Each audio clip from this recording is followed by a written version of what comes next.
महाराष्ट्र में सियासी उठापटक के बीच में अजीत पवार और प्रफुल्ल पटेल क्यों बीजेपी के साथ चले गए? ऐसा क्या हुआ कि एनसीपी के कार्यकारी अध्यक्ष बनाने के बावजूद भी उन्होंने शरद पवार का साथ छोड़ दिया? ये आपको बताएंगे। आपको बता दें, ये बड़ी खबर इस वक्त सामने आ रही है। एनडीए के घटक के तौर पर काम करेंगे, ये बड़ा बयान दिया गया है।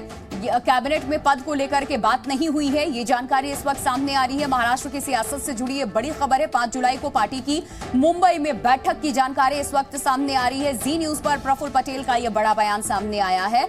आगामी 5 जुलाई को बैठक होगी, हम पवार साहब का आशीर्वाद चाहते हैं, ये भी उन्होंने कहा है।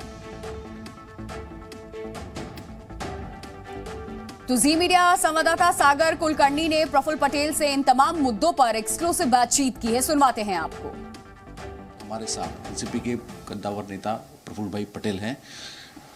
क्या वजह इतना कि आप पटना में थे, विपक्षी दल में साथ मीटिंग में थे, लेकिन कुछ दिनों के बाद ही महाराष्ट्र में ऐसा अर्थक्वेक हो गया राजनीतिक?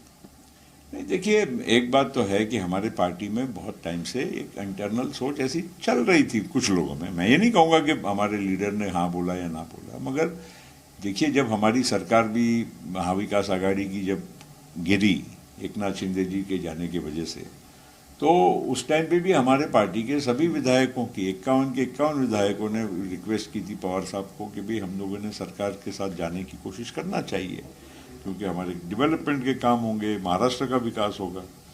उस टाइम पे कोई बात बनी नहीं, वो अलग बात है, क्योंकि शिवसेना उस टाइम पे एकनाथ शिंदे और बीजेपी मिलके और काफ़ी नंबर था, शायद उनको ज़रूरत नहीं होगी, जो भी कुछ होगा वजह, लेकिन ये बात आगे बढ़ी नहीं।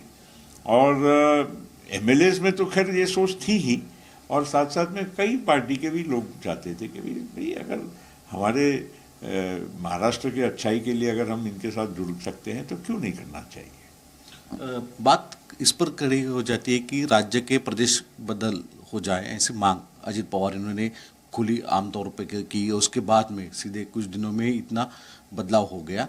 क्या यही वजह है या सेंट्रल एजेंसी की जो दबाव है इस वजह से हुआ है? क्योंकि कई सवाल इससे खड़े हो जाते हैं। देखिए, एक बात बहुत स्पष्ट है कि अजीत पवार साहब ने अपने भाषण में ही कहा था कि भाई पार्टी को महाराष्ट्र में अगर हमको ताकतवर बनाना होगा, नई ऊर्जा हमको देनी होगी, तो मुझे नेतृत्व करने का मौका दीजिए, पार्टी को मैं अच्छे तरह से इसको बनाऊंगा।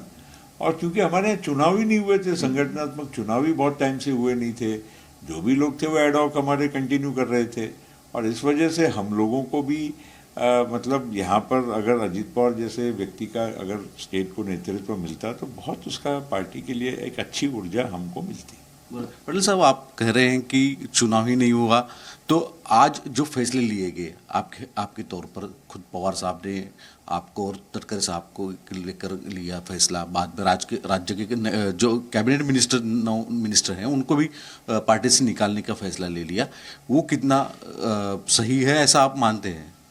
देखिए, ऊपर के पवार साहब के कोई फैसले के बारे में मैं नहीं बात करूँगा, मगर मैं इतना कहूँगा कि जहाँ तक जयंत पाटिल साहब है, ये तो एडहॉक प्रेसिडेंट है, इनकी नियुक्ति तो मेरे ही पत्र द्वारा मैंने ही साइन करके भेजा हुआ है कि भाई क्योंकि चुनाव हुए नहीं थे तो ये फला जितने भी पूरे स्टेट के इंडिया के जो हमारे इकाइयाँ है उनका हमने अध्यक्ष की मतलब नियुक्ति की। तो नियुक्ति मतलब इट इज़ नॉट इलेक्टेड, वो केवल एडहॉक जिसको बोलते हैं। और चुनाव तो पार्टी में होने चाहिए ना, चुनाव में पार्टी में हुए ही नहीं, और उस वजह से ये आज प्रक्रिया जो हुई है, ये जयंत पाटिल को अधिकार ही नहीं है कि किसी को निकाले, विप का कोई मतलब ही नहीं है, उनका कोई लेटर का मतलब नहीं है, क्योंकि यहाँ महाराष्ट्र प्रदेश राष्ट्रवादी कांग्रेस पार्टी इलेक्टेड नहीं है, और ये हमारे संविधान में है। मतलब अगर आप कितना भी कहोगे कि मैं हूँ तो ये आप नहीं हैं।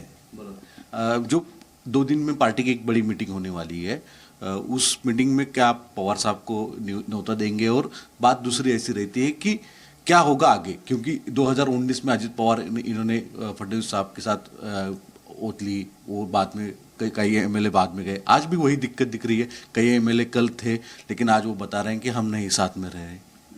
देखिए, मेरा कुछ इस बारे में कोई कहना नहीं है, मेरा इतना ही कहना है कि पार्टी की मीटिंग हमारी 5 तारीख को होगी मुंबई में, और उसमें बहुत सारी चीज़ें स्पष्ट हो जाएगी, क्योंकि हमारे साथ लोग हैं, पार्टी की मेजॉरिटी के साथ जब फैसला लिया गया है तो पार्टी ने लिया है, कोई अजीत पवार का व्यक्तिगत फैसला नहीं है। सर सिर्फ आखिरी सवाल, जो राजनीतिक गलियारों में गॉसिप चल रहा है कि अजीत पवार इनको सीएम बनाया जाएगा और आगे कुछ और महाराष्ट्र में और अलग कुछ हो जाएगा, ऐसे कुछ कमिटमेंट है? मुझे इस बात में कोई बात सही नहीं लगती है। हम लोगों ने जो फैसला किया उसमें आज वो डिप्टी सीएम है और एकनाथ जी के नेतृत्व में चुनाव लड़ने की ही बात हुई है। सेंट्रल में भी एक्सपेंशन की बहुत चर्चा चल रही है, जिसमें आपका भी नाम आएगा ऐसा बताया जा रहा है।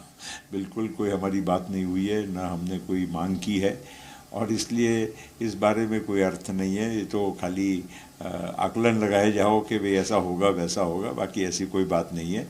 हम जरूर मगर एनडीए के साथ काम करेंगे, एज अ पार्टी एनडीए के साथ एक घटक पक्ष हम मिलके महाराष्ट्र में और देश में अच्छे तरह से मोदी जी का साथ देंगे। सर आप पवार साहब से क्या अपील करेंगे, क्योंकि आपके इतने खुद के सिर्फ राजनीतिक नहीं उसके अलावा भी अच्छे संबंध है, आज आप साथ में एक ही पार्टी में है लेकिन अलग अलग मुद्दों पे चल रहे। नहीं, हम तो चाहेंगे कि पवार साहब के ही नेतृत्व में एक अच्छी, हमारा परिवार वो तो है ही, हमारे गुरु हैं। आज गुरु पूर्णिमा है, हम तो उनको प्रणाम हमेशा करते हैं और करते रहेंगे, और हम चाहेंगे कि ये सारी पूरी जो घटनाक्रम हुई है उसको उनका आशीर्वाद मिले और अच्छे तरह से हम उनके ही नेतृत्व में नहीं अब हम उनका ऐसी अपेक्षा क्यों नहीं करें, गुरु के प्रति हमारी प्रार्थना क्यों हम रखने की कोशिश न करें।